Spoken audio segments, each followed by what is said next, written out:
All the best of luck to our top billing hopefuls. They are going to be put through their paces this morning. The Express Olympics is no joke.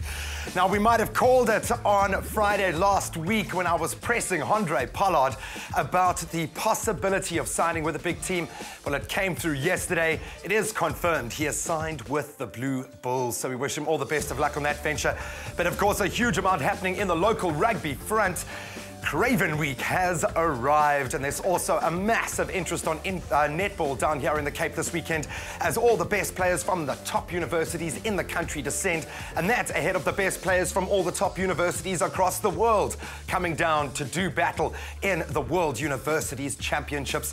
We've got a couple of details coming up. This is a chance for you to get inspired about a possible career in netball, and of course we'll touch on our junior rugby as well. Let's get the latest from the world of youth sports.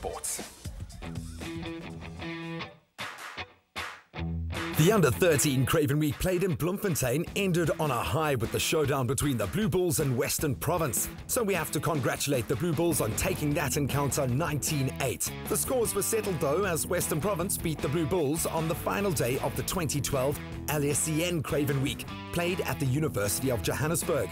The boys from the Cape outscored their bitter northern rivals by 25 points to 15. Then yesterday, the 2012 Grand Coma Week for the Under-16 provincial teams kicked off at the same venue, with 20 teams taking part.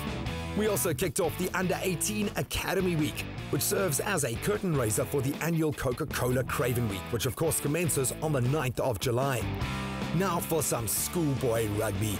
Focusing on one of the usual suspects who performed well on Expresso Youth Sport this year, a well-drilled sack side thumped Zim's St. John's College, otherwise known as the Rams, 62 points to 10 on the opening day of the inaugural Lee Bridge Rugby Challenge. Sack started the game like men possessed. Skipper Cameron Calder going over for the game's first 5-pointer in just the 4th minute, while their sharpshooter fly-half Chris Smith converted. The challenge took place outside of Harare, with 3 South African schools joining their Zimbabwean counterparts. Sacks ended their trip across the northern border on another high, with a solid 38-7 victory over Prince Edward, and are now back in South Africa, no doubt brimming with confidence and eagerly anticipating the second half of an already riveting rugby season. Now, finally, a little girl power takes over Expresso Youth Sport as we inspire the next generation of university star netball players with the annual USSA Netball Championships. Kicking off last week, Thursday in Stellenbosch, the national tournament pits the country's best netballing universities against one another. Our cameras were there to catch some of the action. The University of Cape Town defeated their rivals DUT on Friday afternoon in a bit of a seesaw battle out at the Darnie Craven Sports Complex. UCT started the match like a house on fire, starving their opponents of the ball to go 3-0 up within the first 5 minutes of the first quarter. The experience in goal attack, Asanga Mehana, was in full display as she scored 18 goals in the encounter. DUT were never really in the game until the second quarter, where the girls from Durban turned the tables on their Cape counterparts. UCT only have themselves to blame, regularly squandering good opportunities to extend their lead. DUT did manage to claw their way back into contention, but it was a classic case of too little, too late, as they ended up going down 29-10.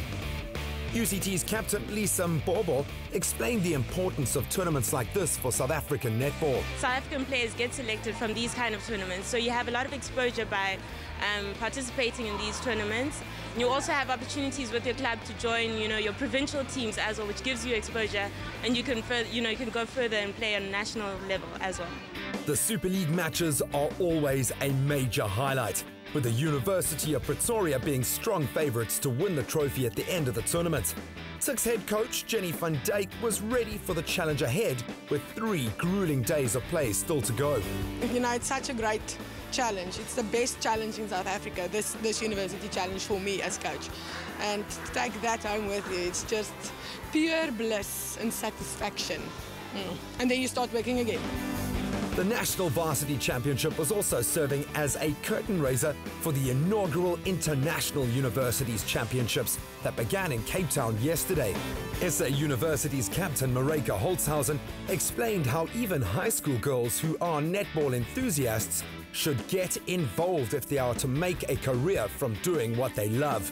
For any girl that would want to go to university and play netball, we have brilliant universities all around the country to go to. There's not one that I prefer Koffsies because I played there, but there's any university at the moment that's very competitive. If you've been at the games, watching the games, this one is a win, that then you get a loss. There's not one university that's on the top at the moment, so competitivity amongst the universities is excellent. And that's it for our youth sports segment for Tuesday. If you're in and around Port Elizabeth this coming weekend, be sure to make your way down to the breathtaking Nelson Mandela Bay Stadium for equally captivating rugby as the 2012 Craven Week gets underway. Stay with Expresso and SABC3.